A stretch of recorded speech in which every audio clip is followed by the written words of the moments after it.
xibaar yu wér te wóor ca tàng-tàng ba abonnez-vous pour ngeen di mën di jot suñuy vidéo. jërë ngeen jëf ci ànd yi ak ñun ci chaîne bii di Buzz 221 HD tey jii ca Ouagadougou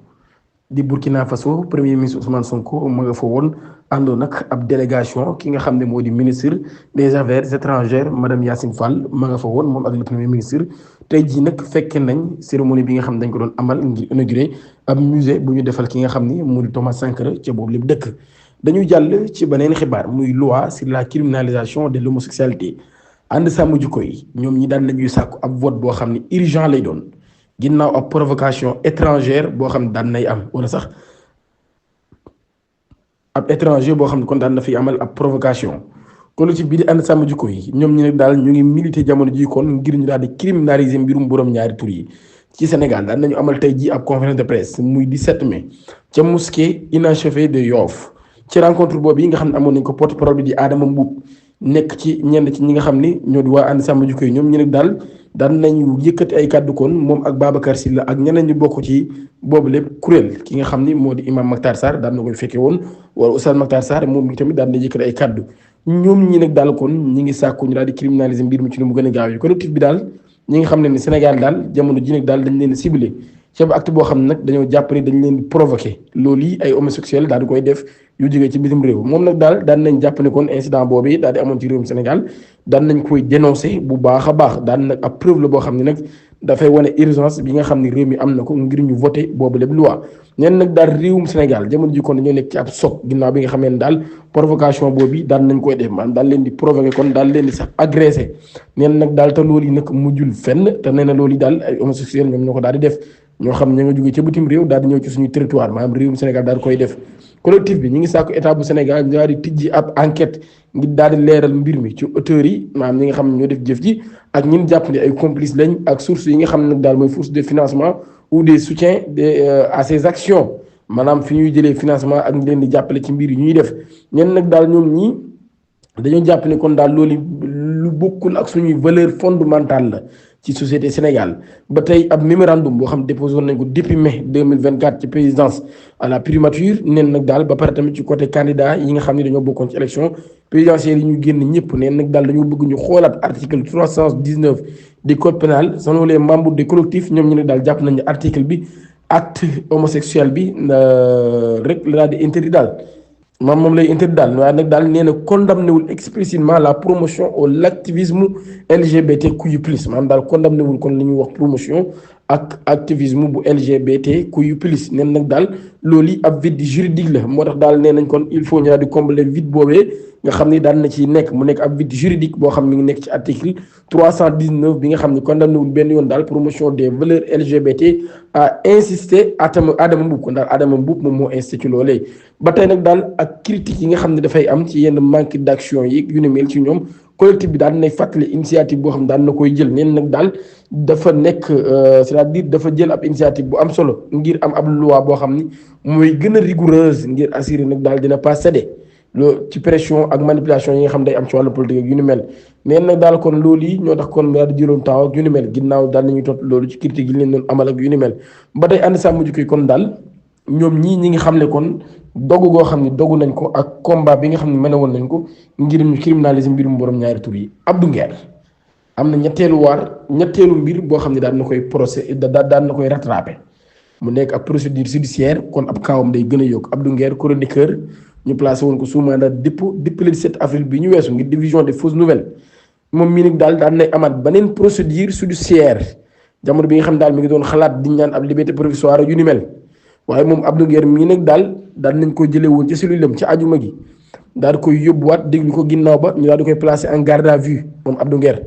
ci loolu it mi ngi amoon ci commissariat plateau ginnaaw bi nga xam ne daan na jaar ci division spéciale de la cybersécurité journal Source A di xam ne nag daal procédure bu bees bii mi ngi jëm ci ay accusations de division des fausses nouvelles en lien avec ses propos sur l'affaire Prodac maanaam daal ay kaddu yoo xam ne waxoon na ko ci mbirum Prodac ci loolu lii ci lañ koy toppaat moom Abdou Nguer ci biñ koy déglu nag enquêteurs yi nag daal nañu génne 5 vidéos boo xam da doon wax ci rapport ba inspection générale des finances IGF de la Cour des comptes ainsi que l'affaire Terme-Sud impliquant le général Birame Diop maanaam kon ci mbirum Terme-Sud bi nga xam ne daal dafa impliqué le général Birame Diop loolu yi bokk na ci duñ koy toppee moom Abdou Nguer ci bis bi ñuy wax ak yéen daal Abdou Nguer ñu ngi koy toppee ñetti procédures yoo xam ni yu wute la 2 pour division de fausses nouvelles maanaam ñaar pour division de fausses nouvelles benn bi mu ngi lié ci mbirum Prodac ak beneen affaire ngir diffamation à la suite d'une plainte d'un enseignant lauréat du Grand Prix des chefs d'État man nañ ko ab plainte la boo xam ne ab enseignant lauréat boo xam ne daal dafa am Grand Prix des chefs d'État moom ñi moo ko daal def ñu ñu jàppoon ci mbirum muus mi ñu rey am na ay révélation yu doy waar lu ci am ñu daan leen di defeere démb ci àjjuma gi am Nigérien la buy wu ci Kader Aboubacar et Issa Abibou ñu dëkk ca Médina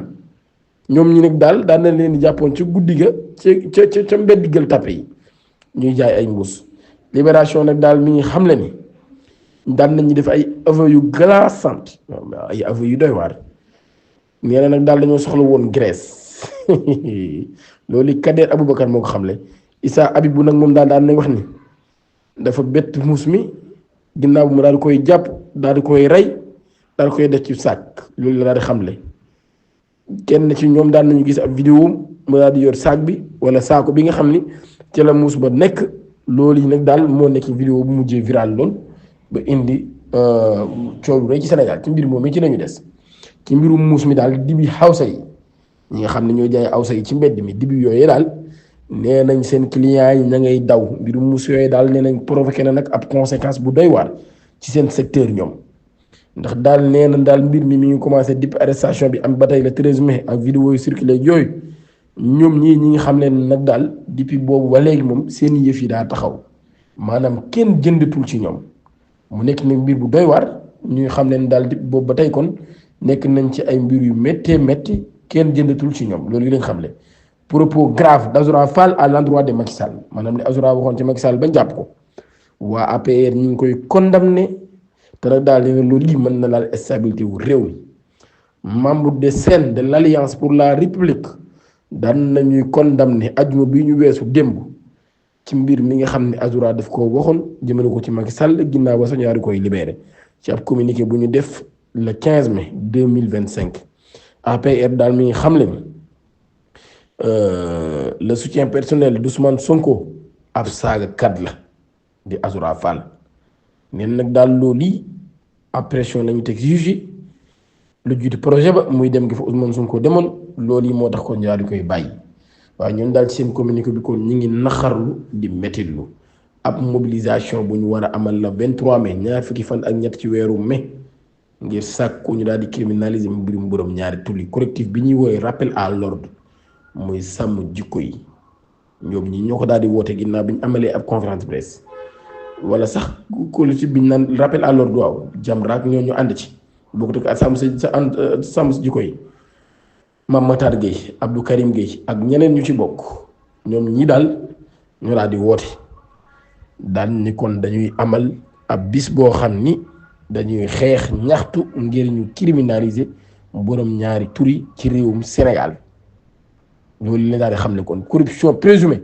les accusateurs d'Ismaïla Madior Fall maanaam ñi giñ Ismaïla Madior Fall daal lañ leen di jàpp ab signal fort la nag pour ex ministre bi ndax kon mën nañ wax ni moom moo ci topp entrepreneur bii di Cheikh Gueye et Mohamed Anas El Bachir Wane daan nañ leen di teg loxo ca division des investigations criminelles DIC démb ci ajuma gi loolu l'observateur moom moo ko daal di xamle ci édition bi mu def samedi 17 mai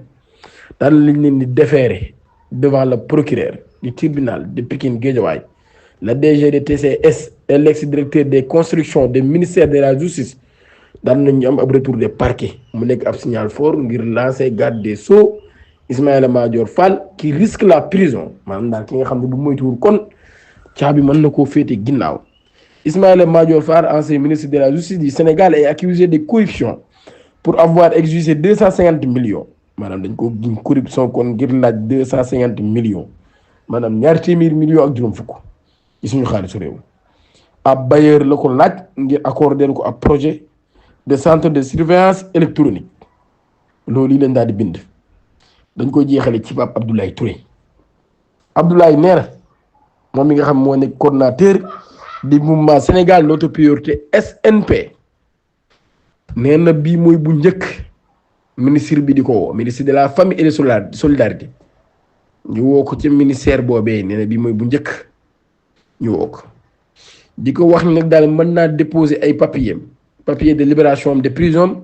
ak photocopie di carte d'identité ngir mu jot ci 500 000 yi ñuy joxe ca victime ya en tant que ex-détenu waaye nag nee na moom comme ni mu ko yàgg waxee rek nee na du ci laal dërëm ndax daal nee na moom soxlawul indemnité li fekk yoon deful liggéeyam nee na mbirum torture bi nga xam daal dundoon na ko nee na lim ci waxoon démb la ciy wax tey nee na nañ na dëgg leer loolu moo ko gënal ñu yëkkati woon alal ji état bi yor yëpp jox ko moom monsieur Touré mii daal dëgg képp lay xaar ci boobu leen mbir di leen jox dig daje ba altine jàmm incha allah jërë ngeen jëf.